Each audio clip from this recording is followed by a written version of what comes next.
Guys, हम लोग जा रहे हैं आज शिवालय। सावन का महीना स्टार्ट हो गया है। मैंने सोचा शिवालय चलते हैं, शाम का टाइम है। व्यूज़ आप देख सकते हो कैसा लग रहा है। और हम मंदिर पहुंच गए हैं। ये देखिए ये हम पहुंच गए हैं शिवालय। शंकर भगवान की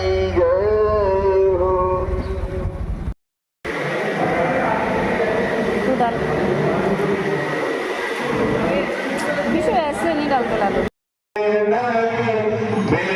सबरी के जैसे खिला दे